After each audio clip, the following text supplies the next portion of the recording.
Today is May 1st, 1992. The subject of this video message is the UNCED Earth Summit, the meeting which is to begin on June 1st, 1992 in Rio de Janeiro. The acronym UNCED stands for the United Nations Committee for Environment and Development. It is pronounced UNCED, and perhaps indicating the secret agenda of this meeting. This is the logo of the Earth Summit. This is not a dove in their Earth Summit logo. It is a hand, and the hand is holding the world with the slogan, "In our hands," alongside of it. In whose hands? Who is the we in this motto? The hands of the world order. These elitists convened this UNCED meeting in the first place, and for a bad purpose. This video will show strong evidence that the persons running the UNCED Earth Summit are actually setting a net to place the power over the Earth and its peoples into their hands. Brave, bold deeds by the citizenry are needed quickly. Once a government signs their treaties, their citizens are, de jure, in the hands of the world order.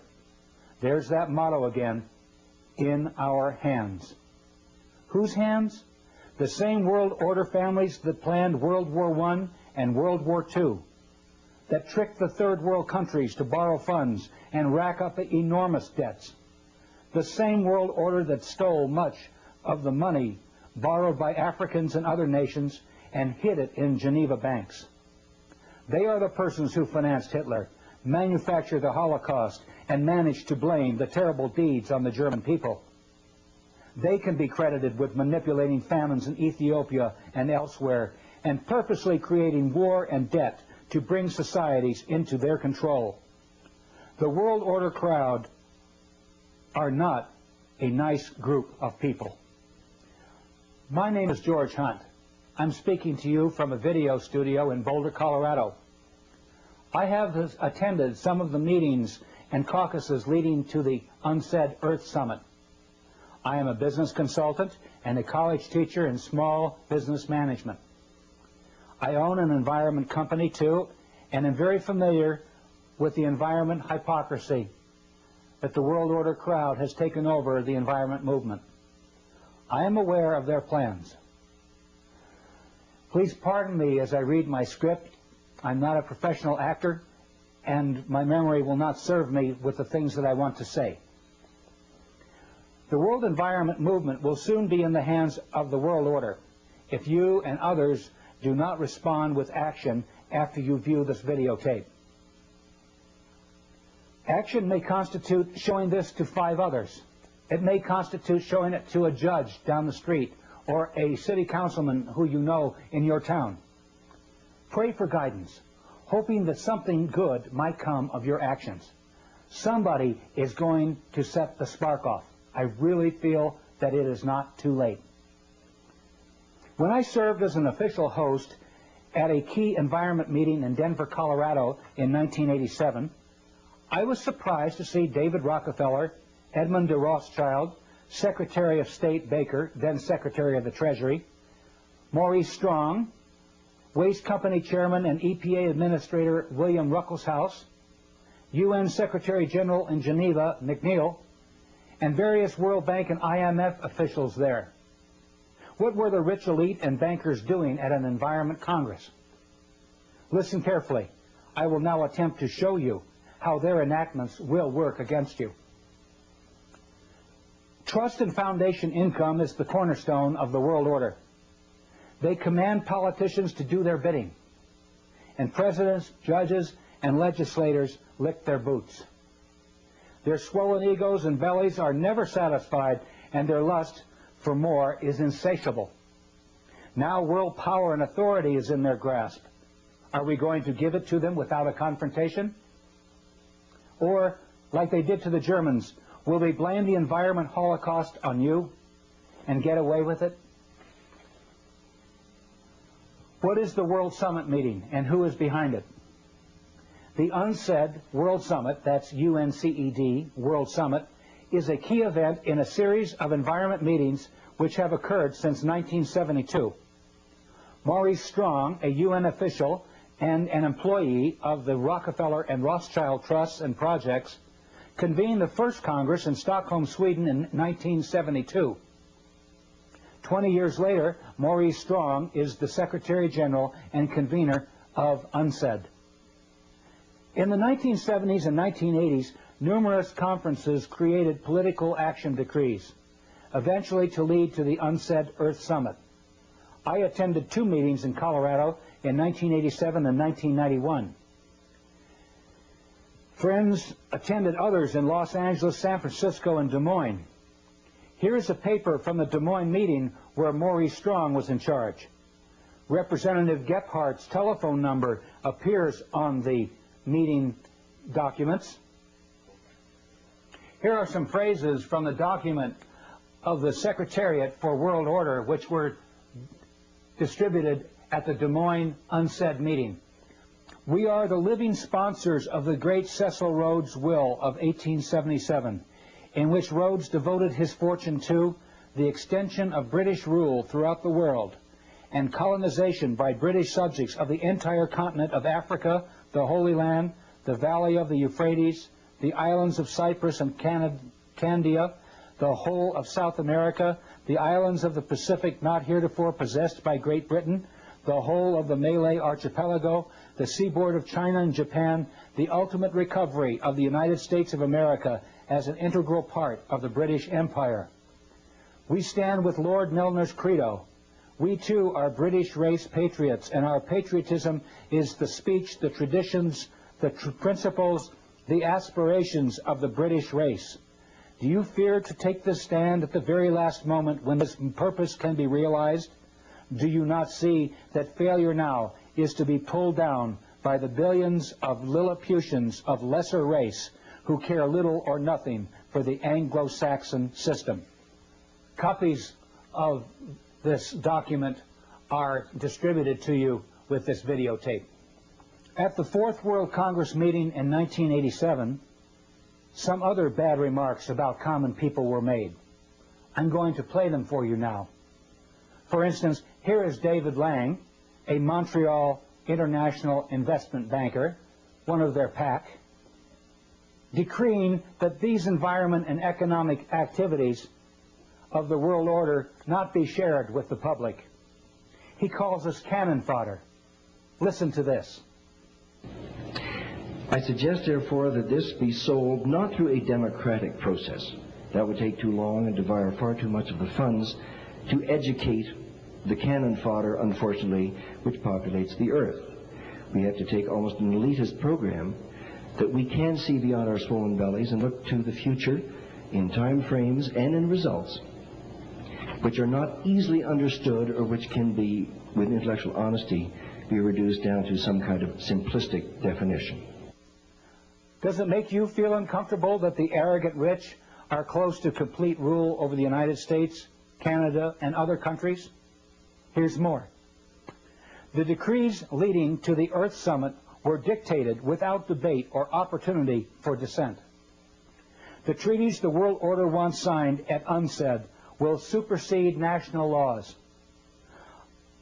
Yet I saw the major decrees at the Fourth World Congress dictated into existence by Edmund de Rothschild. You can hear it too. Listen to him dictate. Rothschild got these major decrees into the United Nations resolutions without debate or challenge. But perhaps this conference might like to think more about the Marshall Plan, which had been mooted and put forward very tentatively at the Denver conference. And perhaps this might be the keynote of what you have heard today and what perhaps you might like in some perhaps amended form to have put forward.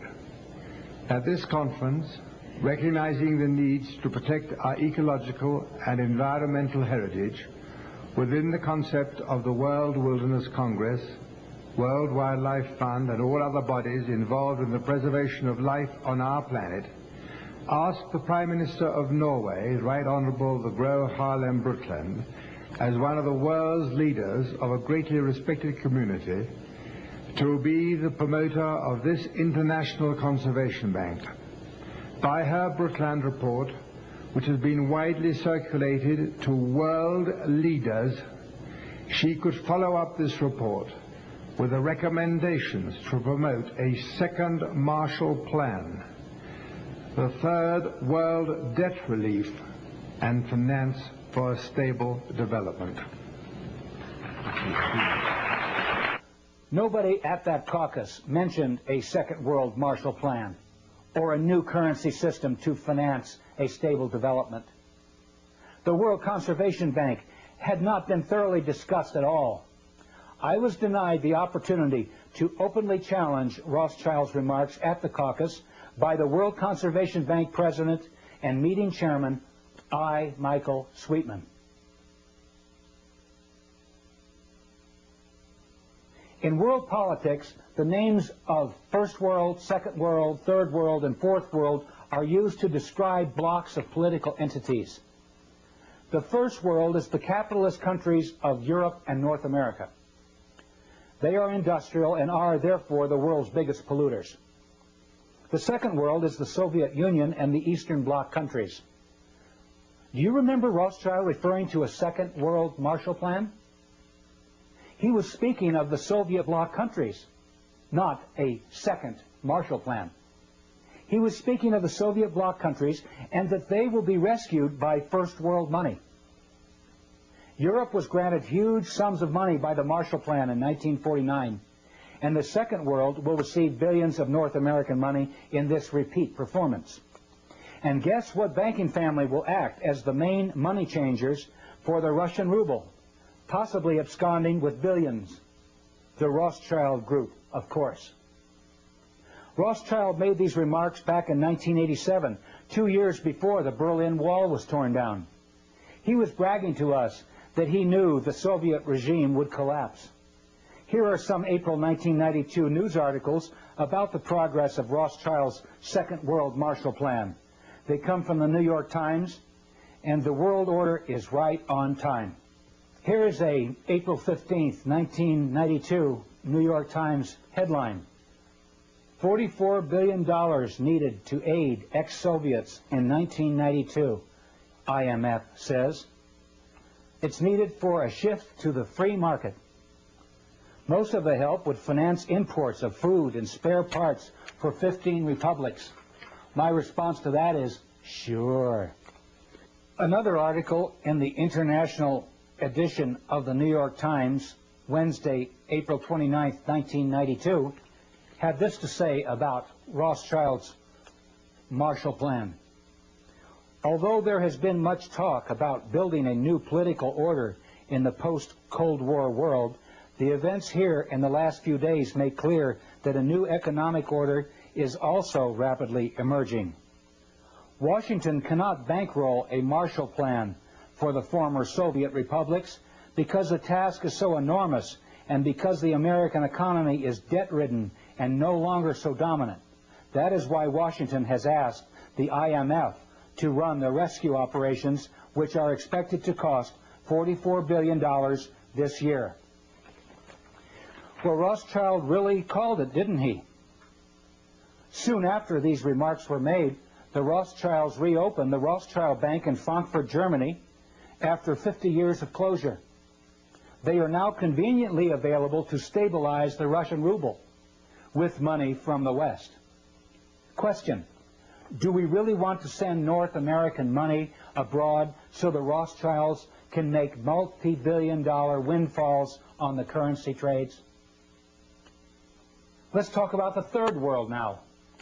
The Third World are those countries who have emerged since World War II. Young and easily fooled, the World Bank under Robert S. McNamara played bad tricks on them, spiriting billions of loan dollars back to Swiss bank accounts through fictitious African addresses. They now owe $1.5 trillion to the world banking system with nothing to show for it except poverty and cruel loan collections. Maurice Strong has suggested an ominous scenario at the UNCED meeting, which could break out if his words are to be believed. He says in this article in West magazine that a fight may erupt between the first world polluters and the third world poor. Here is how he describes it. Each year, he explains as background to the telling of his novel's plot, the World Economic Forum convenes in Davos, Switzerland. Over 1,000 CEOs, prime ministers, finance ministers, and leading academics gather in February to attend meetings and set economic agendas for the year ahead. With this as a setting, Maurice Strong then says, what if a small group of these world leaders were to conclude that the principal risk to the earth comes from the actions of the rich countries? And if the world is to survive, those rich countries would have to sign an agreement reducing their impact on the environment. Will they do it? He's really talking about the UNCED meeting. And Strong, driving as I take notes, looks at me. Then his eyes go back to Highway 17 on the way from Alamosa, Colorado to his New Age ranch in Crestone, Colorado. He says, the man who founded the United Nations Environment Program and who wrote parts of the Brundtland Report and who in 1992 will try to get the world's leaders meeting in Brazil to sign just such an agreement savors the questions hanging in the air. Will they do it? Will the rich countries agree to reduce their impact on the environment? Will they agree to save the earth? Strong resumes his story. The group's conclusion is no. The rich countries won't do it. They won't change. So, in order to save the planet, the group decides, isn't the only hope for the planet that the industrialized civilizations collapse? Isn't it our responsibility to bring this about? This group of world leaders, he continues, form a secret society to bring about an economic collapse. It's February. They're all at Davos. These aren't terrorists. They're world leaders. They have positioned themselves in the world's commodity and stock markets. They've engineered, using their access to stock exchanges and computers and gold supplies, a panic. Then they prevent the world stock market from closing. They jam the gears. They hire mercenaries who hold the rest of the world leaders at Davos as hostages. The markets can't close. The rich countries, and Strong makes a slight motion with his fingers as if he were flicking a cigarette butt out the window. I sit there spellbound. This is not any storyteller talking. This is Maurice Strong. He knows these world leaders. He is, in fact, co-chairman of the Council of the World Economic Forum. He sits at the fulcrum of power. He is in a position to do it. I probably shouldn't be saying things like this, he says. Highway 17 cuts straight across the desert, heading out of the land of dreams. When the truth is finally told, Maurice Strong fears the world will come to this. No secret societies, no hostage takings at Davos, but it will come to the same conclusion. The global economy, sapped by credit and debt loads and environmental disasters, will simply come unstuck. And nothing, not even the inspiration of the Baka, can save humankind from itself. They see the struggles and problems at the Baka as reflections of the problems assaulting the planet. They fear the Baka will be, at best, an oasis in the desert of the future, and at worst, a place where dreams die.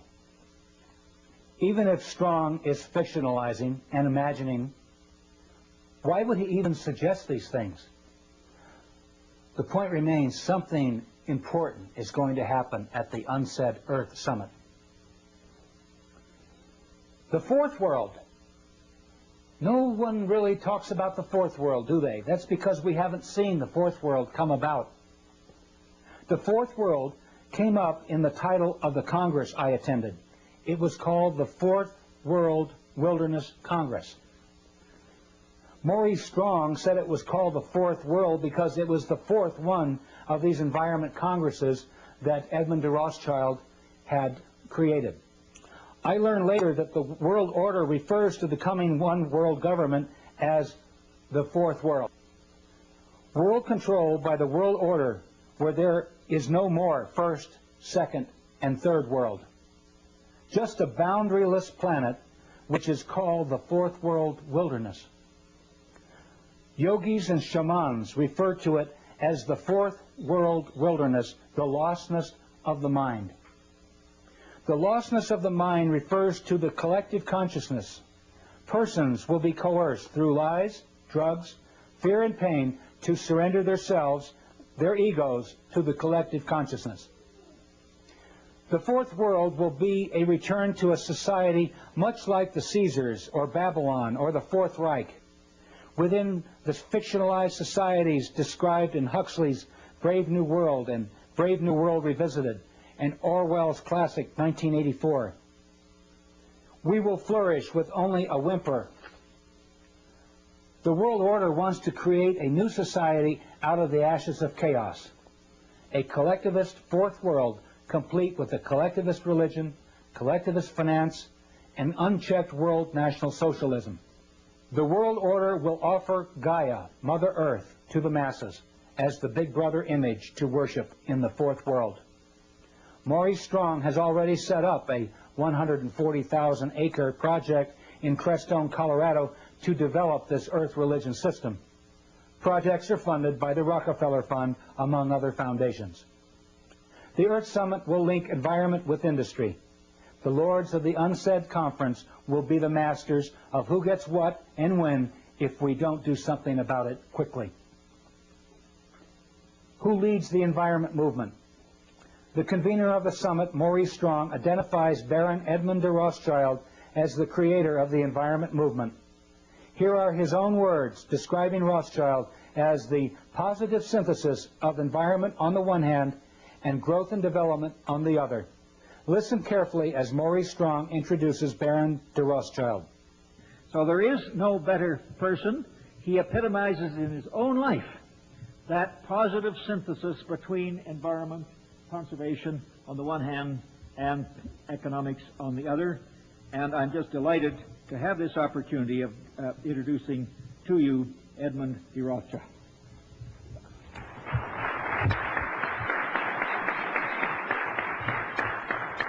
Maurice, thank you very much indeed for all that you've said, and I would ask the audience to take with a slight grain of salt all that he has said about me. Rothschild is the positive synthesis of environment on the one hand, that's the thesis, and growth and development on the other, that's the antithesis. He very clearly admits that the Rothschild combination, including the Rockefellers and most world capitalists, aim to control the environment and development movement as the synthesis. Power will converge into their hands through the Rio conference. The synthesis, the head of the power, merges into the House of Rothschild.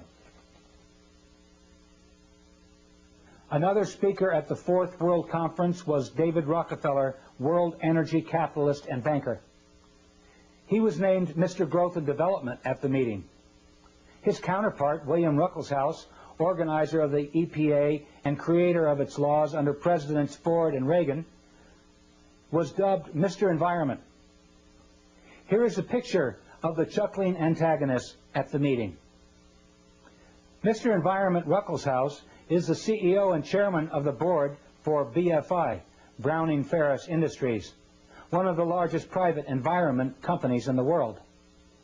The hypocrisy is that Ruckelshaus, as EPA chief, made the very laws by which his waste company, BFI, is becoming rich. Hypocrisy number two is that Ruckelshaus and Maurice Strong were key investors in American Water Development, a company which tried to circumvent Colorado water laws and gain control of one of the largest underground reservoirs of water in the world. Here's an excerpt from a video interview where I explain what they did. And I did a survey of the people down in the San Luis Valley, and I sent letters out to these farmers last December, and I said, what will happen if Maurice Strong and William Ruckelshaus and others pull water, 200,000 acre-feet of water out of the San Luis Valley? Without one hesitation, it was unanimous that their land will turn into a wasteland. It'll turn into a desert. So here we have people at an Environment Congress that are then waltzing 200 miles south of Estes Park down in the San Luis Valley of Colorado that want to suck the aquifers dry and turn it into a desert. The hypocrisy is so deep. They failed in their attempt because the people learned what they were doing and defeated them. Here is a newspaper article that shows their defeat. I hope we can do it again around the UNCED meeting.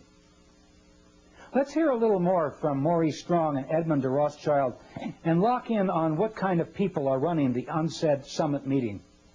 Here's the part where Rothschild says that projects launched to save the environment will be inoperative. He says it quickly, but he says inoperative. That is, they will not work. And listen to Rothschild snidely suggest that we build dry ice machines and ship up the dry ice to the North and South Poles to keep them from melting. Perhaps it could be possible to utilize CO2, carbon dioxide, one of its main causes, to manufacture dry ice, to maintain the polar caps and the actual temperature of the ice there, and maintain their present temperature.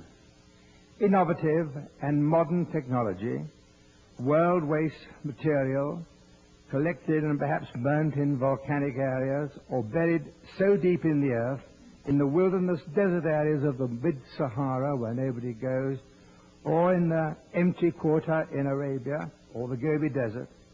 But all these ideas and visions, some far-fetched, and above all, the continuation of this Congress needs money. I will play the full speech after this video, and you will hear him say that the world order has these problems. Its indigenous people and its wildlife. People and wild animals are problems? What kind of madness are these world order Caesars afflicted with? I hope I have given you enough information to expose the designs of the world order crowd. They hope to run the lives of people for generations to come.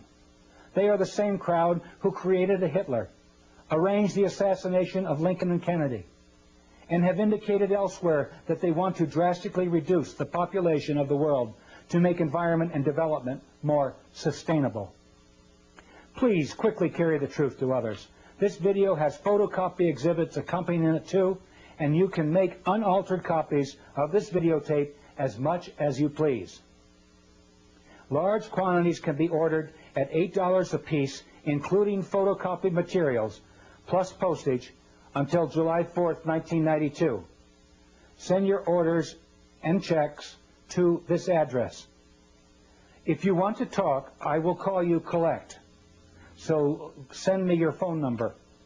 The light of freedom is going out throughout the world. You know who the culprits are now.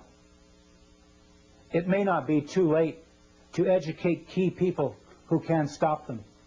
And you, watching this videotape, are one of the sparks that may ignite the countryside into flames of indignation against these people. Perhaps society still has some leaders that won't let us down. Goodbye and God bless you. So let's get the proceedings running now, and we will see how we go. Thank you. Mr. Maurice Strong, whom most of you already know. Thank you very much, and you've already heard perhaps too much from me, so I think we're reaching the point at which we want to involve you, all of you, in the next step of this conference, which is really to come to grips with some of the principal action-oriented issues. And one of the most important initiatives that is open here for your consideration is that of the conservation banking program. As we mentioned this morning, we have as our chairman, fortunately, the person who really is the source of this very significant concept. He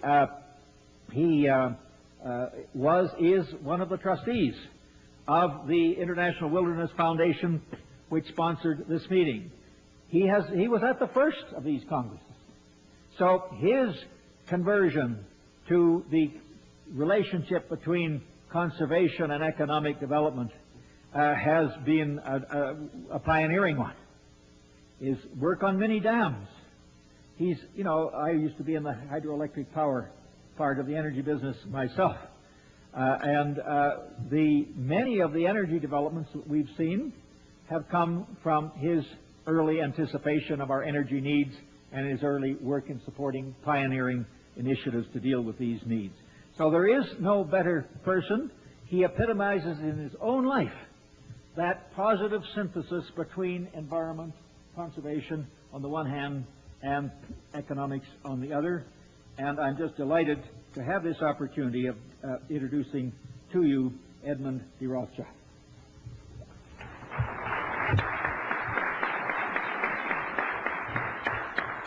Morris, thank you very much indeed for all that you've said, and I would ask the audience to take with a slight grain of salt all that he has said about me. And I want to start there a little bit of my talk to you on a somewhat different vein.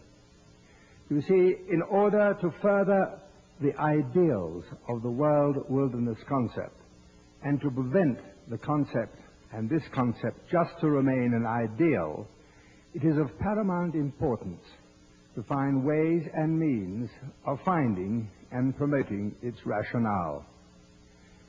There are these ways and means of putting this concept into effect and overcoming or minimizing some of the problems set out by the speakers in this Congress, such as pollution, prevention of acid rain, waste disposal. There are alternative methods and harmless alternative methods for energy, and they're available. Alternative uses of water resources not involving vast inundations of land or displacing humans and its indigent wildlife, harnessing wave energy, solar energy, wind power, just to mention a few. To overcome the chilling, doom-laden prognostications of Dr. Irving Mintzer's greenhouse effect, perhaps it could be possible to utilize CO2, carbon dioxide, one of its main causes, to manufacture dry ice, to maintain the polar caps and the actual temperature of the ice there, and maintain their present temperature. Innovative and modern technology, world waste material, collected and perhaps burnt in volcanic areas or buried so deep in the earth, in the wilderness desert areas of the mid-Sahara where nobody goes, or in the empty quarter in Arabia or the Gobi Desert. But all these ideas and visions, some far-fetched, and above all, the continuation of this Congress needs money. A start has been made by the thoughts and care of one man. Michael Sweetman. His ideas have had lip service paid to them by some of our speakers here during the Denver conference. The meetings now of the new concept of an international conservation banking program involves all sectors of the human community, governmental and intergovernmental agencies, the public and private agencies, large charitable foundations, as well as ordinary individuals worldwide. Michael Sweetman has written the foreword to this concept. Its final form will no doubt be altered, watered down, or widened. But this convention must put forward this charter. And with the collective wisdom available here today, the charter can be enhanced, embracing those who have given their thoughts in the Denver Public Forum. By thinking forward as to how to reach out to the public at large, to every corporate entity throughout the world, to put aside, hopefully tax-free, a part of their profits to fund our ecological and environmental protection. Ladies and gentlemen, every country has its own problems, its indigenous peoples and its wildlife. This International Conservation Bank must know no frontiers, no boundaries. Its funds must be used constructively and not to be challenged into greedy hands or weapons of destruction. I hesitate to link this bank with world wilderness, but I would like to link it with our survival as a human race. This, our generation, must not be cursed by our descendants, if we have any, as to the greatest destructors and squanderers of the world's resources. That great philosopher and cleric, Teilhard de Chardin, wrote, and I quote, "Man can harness the winds, the waves, and the tides. But when he can harness the energy of love, then for the second time in the history of the world, man will have discovered fire." Michael Sweetman. Michael Sweetman, your love for the world wilderness concept has given you the necessary fire in your belly to produce the germ of the future needs of this concept. And I have great pleasure in asking you to put it forward.